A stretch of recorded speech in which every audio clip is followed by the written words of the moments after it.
세계적인 오페라 가수가 헌금송을 했는데 오늘 임마누엘 찬양단이 그게 복음다는 찬양을 하신 것 같아요. 우리 박수로 하나님께 영광 돌리겠습니다.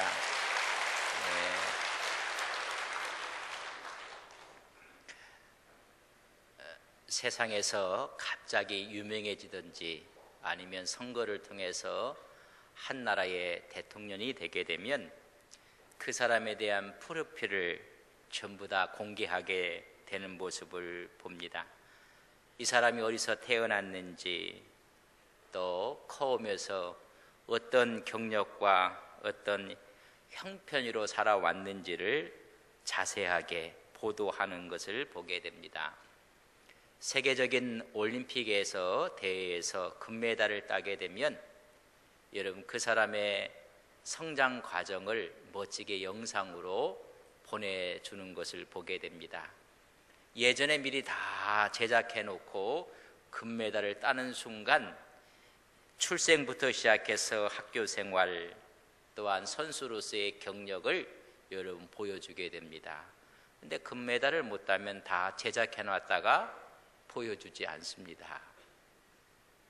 여러분 한 나라의 정권을 잡는 대통령도 세계적인 올림픽에서 선수들이 금메달을 딸 때 모든 것들을 상세하게 그의 프로필을 전해주게 되어 있습니다. 오늘 드디어 이스라엘의 왕이 된 다윗의 이야기입니다. 헤브론에서 이스라엘 모든 장로들이 기름을 부어서 이스라엘의 왕으로 옹립하게 됩니다. 그렇다면 이 사람이 어떤 사람인가 프로필을 아셔야 됩니다. 왕이 됐던 다윗은 성경의 사무엘상 16장에 그의 이름이 나오게 됩니다. 그때 나이 15살이었습니다. 그는 베들레헴에서 출생했고 목동이었습니다. 하나님께서 사무엘에게 명령을 내립니다. 나를 위해서 한 사람을 택하여 기름을 부으라는 것입니다. 그때 이새의 자녀들을 초청하라는 것입니다. 사무엘이 제사를 드릴 때 그 제사 자리에 이새의 자녀들을 초청해서 내가 하나님께서 점 찍는 사람 그 사람에게 기름을 부으라는 것입니다. 드디어 사무엘은 이새의 자녀들을 다 초청했습니다. 이새는 큰아들부터 사무엘 앞으로 나가게 했습니다. 그때 사무엘이 기름을 부으면 왕이 되는 것입니다. 때가 되면 왕이 될 사람을 세우는 것입니다. 큰아들 엘리압을 보자마자 사무엘은 감동합니다. 키와 용모가 너무나 컸고 또한 사무엘의 마음을 움직일 만큼 용사 중에 용사였습니다. 하나님이 말씀합니다. 사람은 외모를 보거니와 나 여호와는 중심을 보느니라. 아니라는 것입니다. 둘째 아들 아비나답을 내보냅니다. 셋째 아들 삼마를 내보냅니다. 사무엘은 감동하고 있지만은 하나님의 감동이 없습니다. 여러분, 이 세상 사람에게 감동시키는 사람이 아니라 하나님을 감동시키는 믿음의 종들이 되시기를 바랍니다.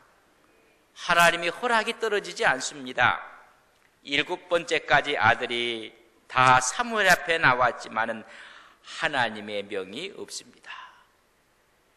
사무엘은 이새에게 묻습니다. 당신의 아들들이 다 여기에 모였습니까? 이새가 하는 말이 아닙니다. 8번째 아들이 있는데 지금 양을 지키고 있다는 것입니다. 대관식하는 이 자리에도 참석할 수 없었던 아들이 하나 있다는 것입니다. 사무엘이 빨리 데려오라고 이야기를 합니다. 양을 지키고 있었던 다윗을 데려왔습니다. 그때 표현하기를 빛이 붉고 눈이 빼어나고 얼굴이 아름다웠다. 키는 크지 않았던 것 같습니다. 전체적인 용모는 화려하지 않았던 것 같습니다. 그러나 그 마음속에서 있는 아름다움이 바깥으로 표출되어서 빛이 붉고 눈이 빼어나고 얼굴이 아름다웠다. 하나님께서 이 사람이다. 그래서 그에게 기름을 부었습니다. 그때 나이 15이었습니다. 때가 되면 하나님께서 왕으로 세울 사람입니다. 그는 궁중악사가 돼서 사울 앞에서 악기를 연주했던 사람입니다. 그가 20살이 되었을 때 블레셋 거인 골리앗을 죽이게 됩니다. 이 일로 인해서 군대 장관이 되고 요나단과 깊은 우정을 쌓고 사울의 딸 미갈과 결혼을 하게 됩니다. 여기까지는 좋았지만 그 후에 사울 마음속에 악한 영이 들어가므로 다윗을 죽이려고 합니다. 사울은 추격을 하고 다윗은 도망 다니고 있습니다. 결정적인 순간 2번을 살려준 사건도 있었습니다. 드디어 마지막에는 블레셋 땅으로 도망을 가게 되었습니다. 그곳이 시글락이었습니다. 마지막 그가 피신했던 그때 나이 30이었습니다. 15세 하나님께서 기름 부음을 받고 30살까지 참으로 혹독한 광야 인생을 걸어왔던 사람이 다윗이었습니다. 시글락의 몸을 의탁하고 있었을 때 이스라엘과 블레셋이 전쟁이 벌어졌습니다. 그때 사울 왕이 죽습니다. 그렇지만 그 당시에 다윗은 블레셋 땅에 몸을 의탁하고 있었던 상황입니다. 싸움에서 사울이 죽었다는 이야기를 사무엘하 1장 1절에 첫 절에 이렇게 기록했습니다. 사울이 죽은 후, 그 말은 30년에 이 묵은 시대가 가고 새 시대가 왔다는 표현을 사울이 죽었다고 표현을 해주고 있습니다. 블레셋과 싸움에서 사울 왕은 죽고 왕자 3명이 다 죽었습니다. 블레셋은 그 힘을 가지고 여러분 하나님의 백성들을 치기 시작했습니다. 이스라엘이 차례로 점령당하고 말았습니다. 이스라엘의 중앙정부가 무너진 것입니다. 왕이 없는 시대가 되고 말았습니다. 여러분 그때 왕의 계승권을 가진 사람이 다윗이었습니다. 벌써 15년 전에 이미 왕으로 내정된 사람, 그 사람이 다윗이었습니다. 왕의 계승자였던 다윗이 왕권을 얻는데 쉬운 일이 아니었습니다. 순탄하지 않았다는 것입니다. 그가 시글락에서 이스라엘 땅 헤브론으로 올라오게 되었을 때 유다 지파 사람은 다 모여서 유다의 왕으로 다시 기름을 붓게 됩니다. 그렇지만은 나머지 지파는 거기에 동조하지 않습니다. 다윗의 왕권에 걸림돌이 생겼습니다. 지파 이기주의였습니다. 지파 간 서로 생각이 다릅니다. 사울 왕이 죽었음에도 여러분 다윗을 이스라엘 왕으로 세우지 않는 것입니다. 단지 유다 지파의 왕으로 세워지게 됩니다. 사울의 정권은 무너졌지만 그를 추종하는 세력들이 사울의 왕의 넷째 아들 이스보셋을 왕으로 추대를 합니다. 사울의 군사령관이었던 아브넬이 주동이 돼서 사울의 넷째 아들 이스보셋을 왕으로 추대를 한 것입니다. 지파 이기주의가 다윗의 왕권을 가로막았습니다. 두 번째는 정통성에 대한 문제입니다. 왕은 사울이었습니다. 그렇다면 사울과의 대를 잇는 그것이 정통성이라고 생각을 한 것입니다. 어찌 유다 지파가 왕이 될 수가 있는가? 사울가가 왕이 되어야 된다는 것입니다. 유다 지파는 다윗을 왕으로 세웠고 나머지 지파는 이스보셋을 이스라엘의 왕으로 세웠습니다. 한 나라에 두 왕이 존재하게 된 것입니다. 그 세월이 7년 6개월 동안 지속이 됩니다. 15년 전에 이미 왕으로 기름 부었던 다윗은 그의 최종 목적이 왕이 되는 것이 아니었습니다. 그런 가슴속에 생각하기를 하나님의 종으로 하나님께서 맡기신 일을 하나님의 법에 맞게 충실히 감당하는 것이라고 생각을 했습니다. 왜 하나님께서 15년 전에 기름을 부어서 왕으로 세웠을까? 그 의미가 무엇일까를 고민했던 사람이 다윗입니다. 그렇지만 왕권을 도모하지 않았습니다. 하나님께서 기름을 부으셨다면 하나님께서 왕으로 세우실 것이다. 왕의 자리를 탐하지 않고 자기 힘으로 빼앗지도 아니했습니다. 다윗이 이렇게 했던 비결이 있습니다. 다윗은 하나님의 주권에 대한 신뢰와 확신을 가꾼 사람이기 때문에 인간적인 방법을 쓰지 않았습니다. 원수를 맺지 않았고 조바심을 내지 않았으며 내 생각을 내려놓고 하나님의 때를 기다렸습니다. 하나님의 방법으로 하나님의 때에 왕위에 오르기를 기다린 사람이 다윗입니다. 다윗은 인간적인 방법으로 접근하지 않았습니다. 하나님의 관점으로 모든 일을 접근해 나갑니다. 사울 왕이 죽었습니다.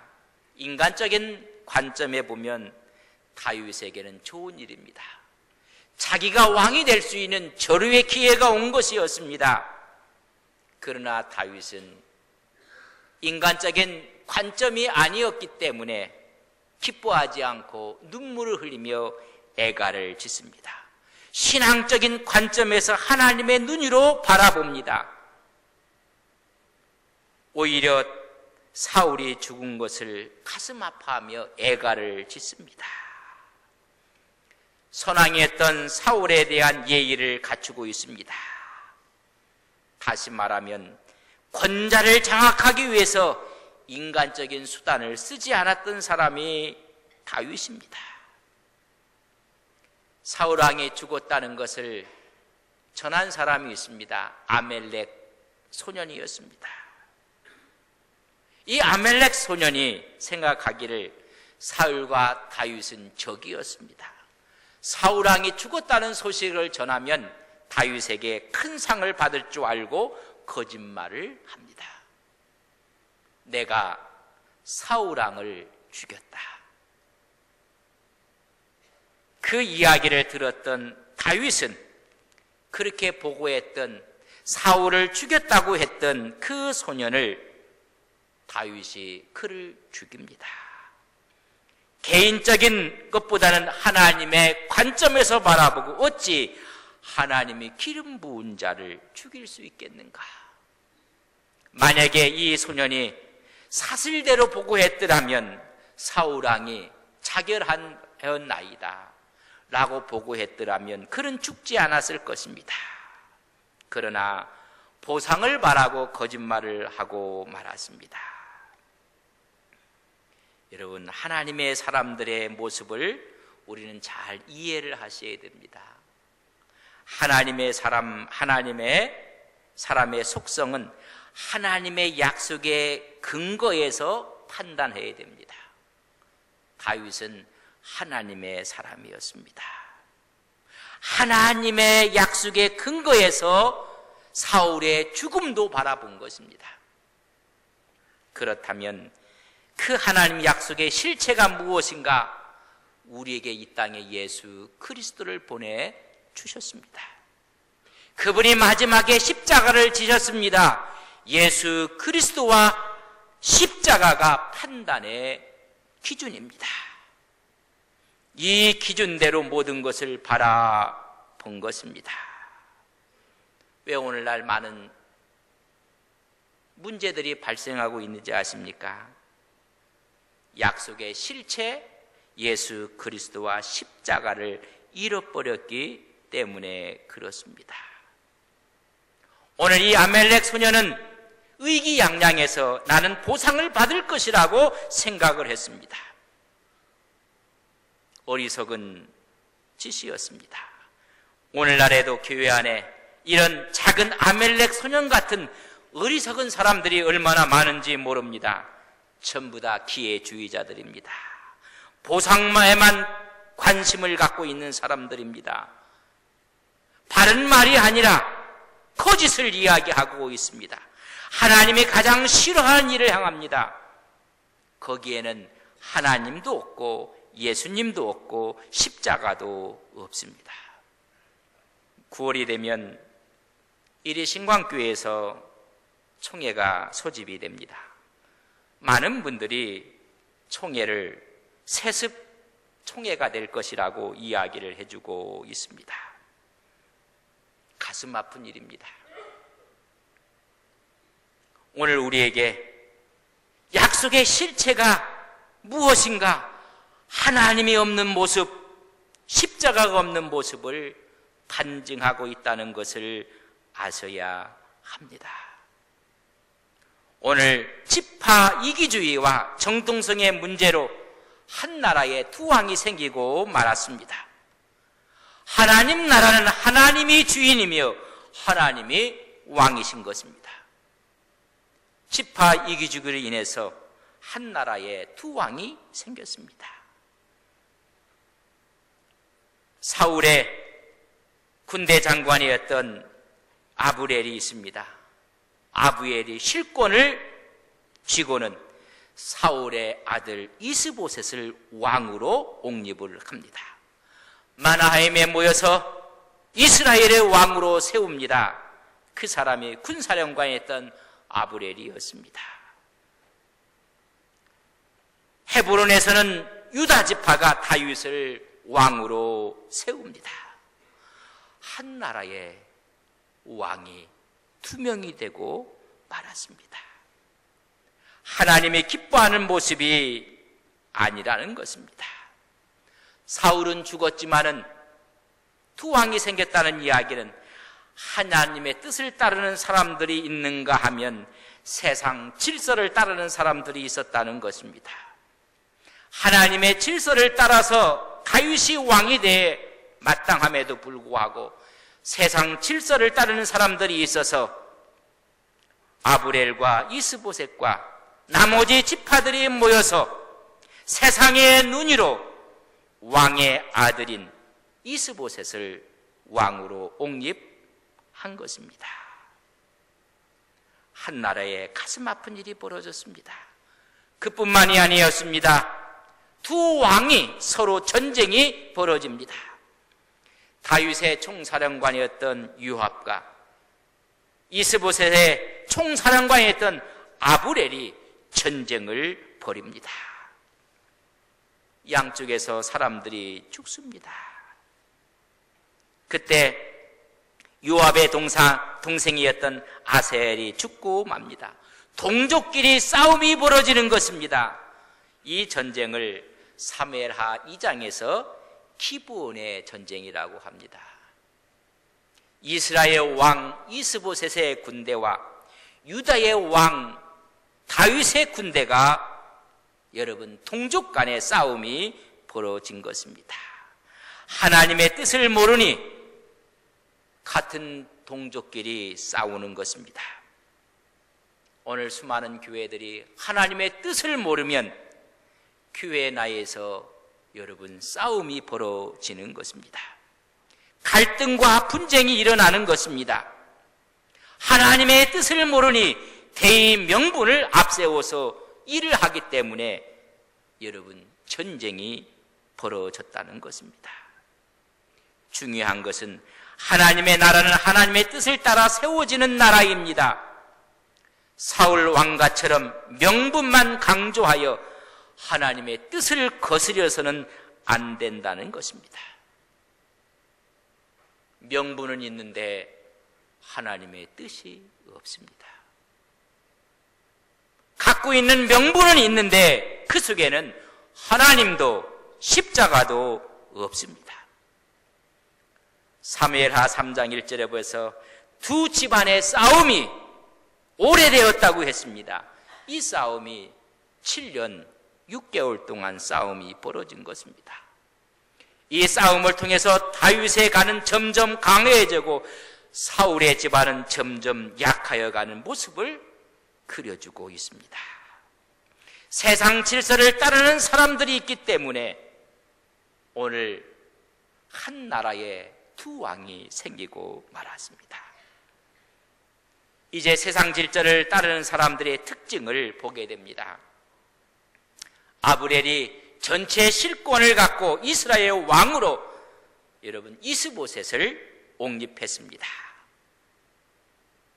이 사람들의 특징이 뭔지 아십니까? 3장에 보면 배신이 나옵니다. 서로 배신하게 됩니다. 아브넬이 이스보셋을 왕으로 세웠는데 왕은 허수아비였습니다. 아브넬이 사울 왕의 후궁을 자기가 취하고 맙니다. 사울 왕의 첩이었던 리스바를 취하고 맙니다. 여러분, 선왕의 여인을 취한다는 것은 이런 의미가 있습니다. 내가 왕권을 갖고 있다는 의미입니다. 훗날 압살롬이 정변을 일으켜서 왕의 여인들을 취하고 맙니다.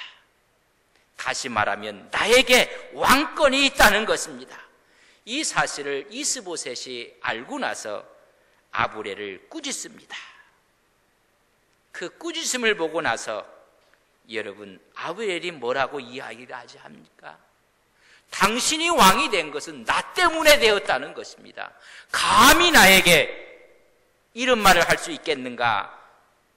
배신하고 다윗에게 투항을 하게 됩니다. 여러분, 세상 질서를 따르는 사람의 특징은 배신입니다.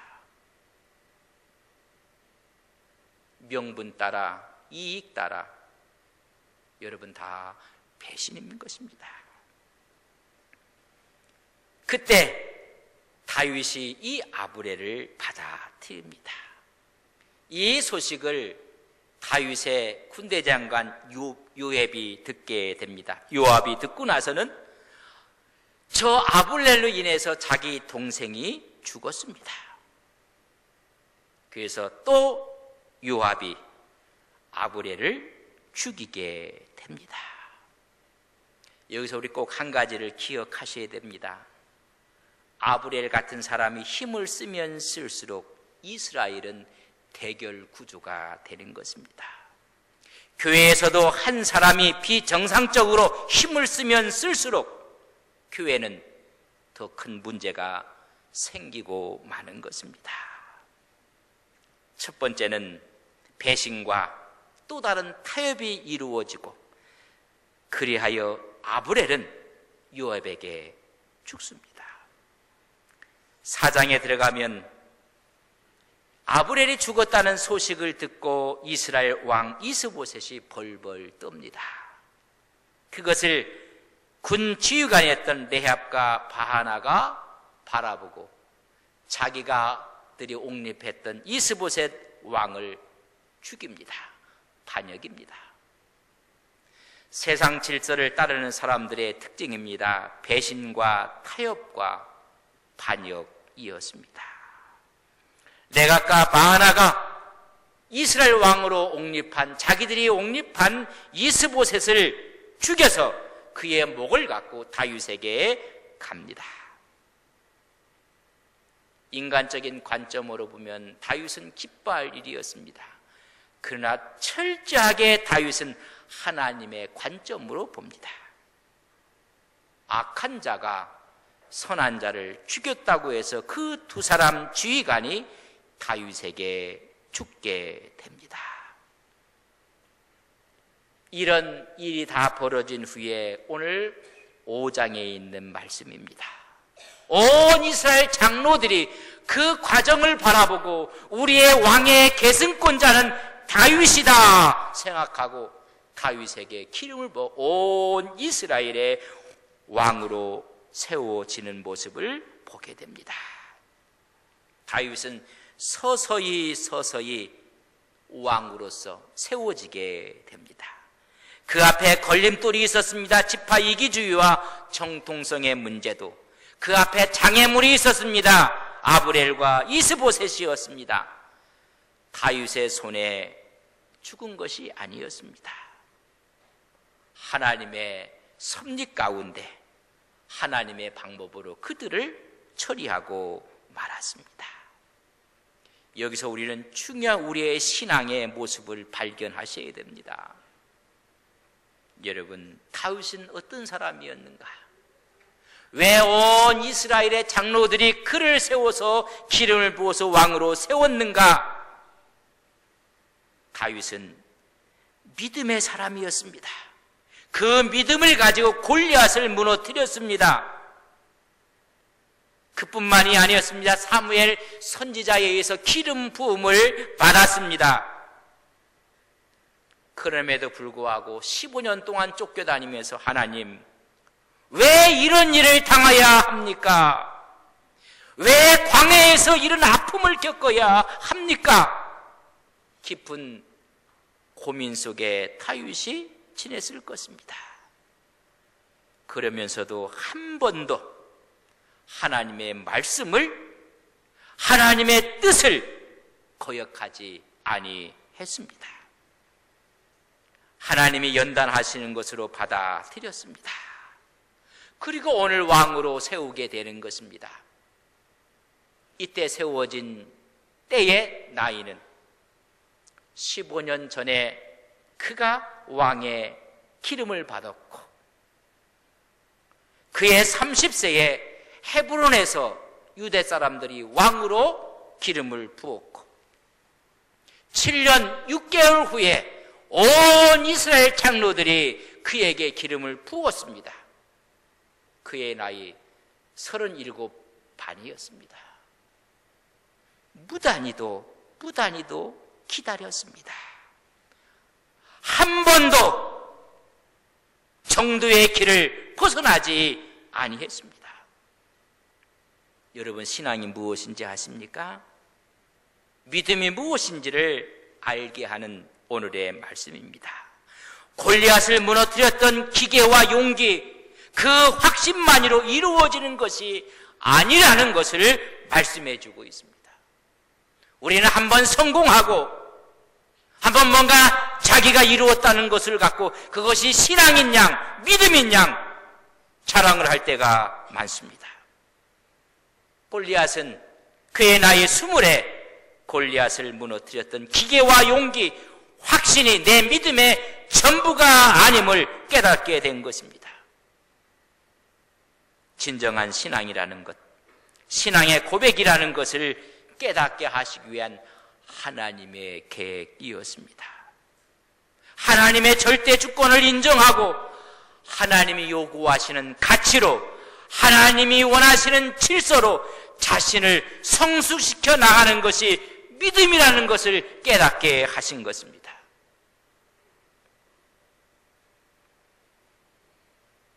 우리는 잘 이해하셔야 됩니다. 신앙은 한 번의 성공으로 마무리되는 것이 아닙니다. 오늘도 살아 역사하시는 하나님의 절대 주권을 인정하고 하나님이 요구하시는 가치와 질서에 자신을 성숙시켰을 때 그것이 믿음이 되고 신앙이 되는 것입니다. 바울은 주님을 알 이후부터는 오직 표대를 향해서 달려만 갑니다. 모든 것을 배설물로 여겼습니다. 고린도전후서를 쓰면서 모든 것이 가하나 모든 것이 유익한 것이 아니었기 때문에 하나님 나라를 위해서, 건덕을 위해서 갖고 있는 힘을 모두를 내려놓았습니다. 그것이 신앙입니다. 그것이 믿음이라는 것입니다. 모든 것을 할 수 있으나 하나님의 영광을 위해서 다 내려놓은 사람입니다. 오늘 다윗에게 이 사실을 깨닫게 하기 위해서 네가 골리앗을 넘어뜨린 그 용기와 기계와 그 성공이 내 믿음이 아닌 것을 깨닫게 하시는 것입니다. 이제 너는 하나님의 질서와 하나님의 요구하시는 가치 가운데 자신을 성숙시켜 나가는 것이 신앙임을 깨닫게 하시는 것입니다. 하나님 나라의 질서는 섬김에서 시작됨을 알게 하신 것입니다. 세상의 왕은 세상의 힘을 가진 사람입니다. 세상의 권력을 가진 사람입니다. 세상의 지식과 모든 것을 가진 자인 것입니다. 그 가진 자가 군림하는 것이 아니라 하나님이 준 그 힘으로 인해서 가지지 못한 자를, 백성들을 섬기는 것인 것을 깨닫게 하신 것입니다. 그때 그에게 온 이스라엘 백성들이 기름을 부어 주우며 기뻐하고 하나님을 찬양한 것입니다. 그것이 하나님 나라를 이루는 것입니다. 그 일을 위해서 이스라엘의 왕이 된 다윗이 오늘 우리 앞에 있는 것입니다. 왕이 되기 위해서 다윗이 가져야 했던 가장 중요한 요소들이 있습니다. 기다림입니다. 그리고 인내였습니다. 하나님 뜻에 대한 순종이었습니다. 하나님의 절대 주권 앞에 그는 복종했습니다. 7년 6개월 동안 헤스본에서 있으면서 15년 전에 한 약속을 기다리고 있는 것입니다. 많은 사람들은 기다리지 않습니다. 명분을 세워서 그 자리를 차지하는 것입니다. 그러나 마지막까지 다윗을 기다리게 만드셨습니다.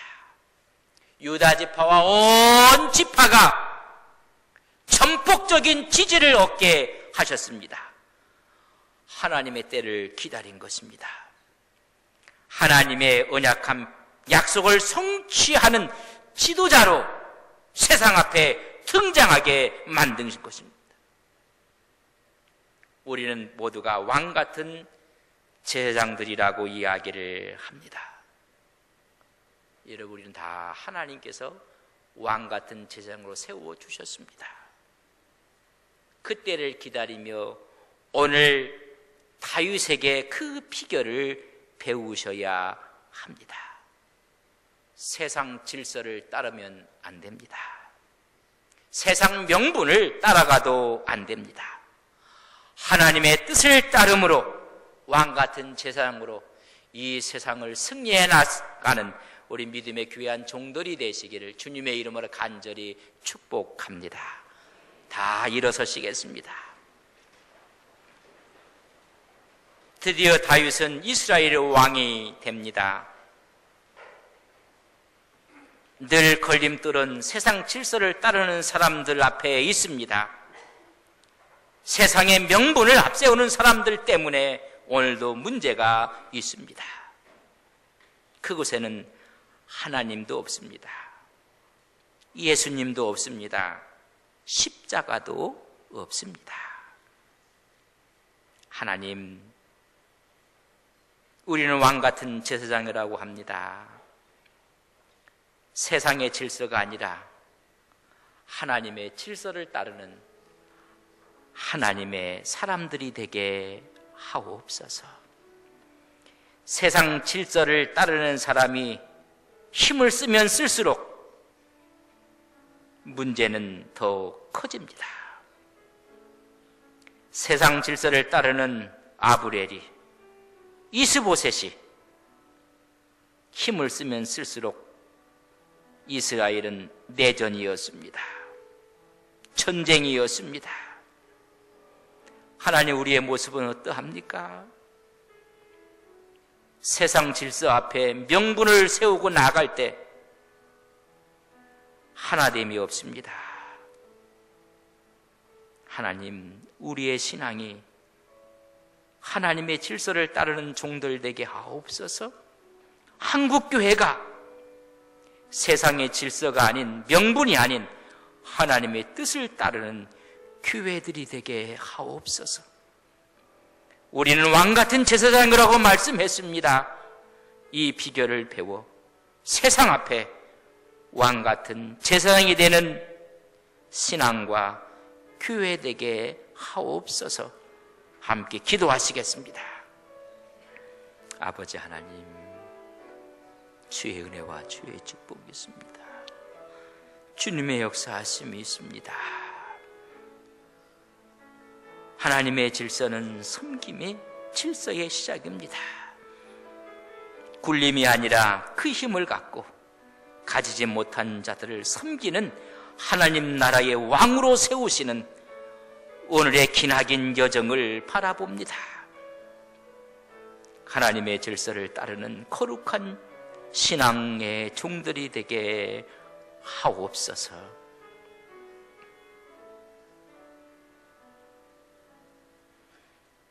하나님의 나라는 하나님의 뜻을 따라 세워져 가는 나라입니다. 세상 질서가 아닙니다. 세상의 명분이 아닙니다. 하나님, 우리가 믿는 믿음 가운데 하나님이 없습니다. 십자가가 없습니다. 예수님이 없습니다.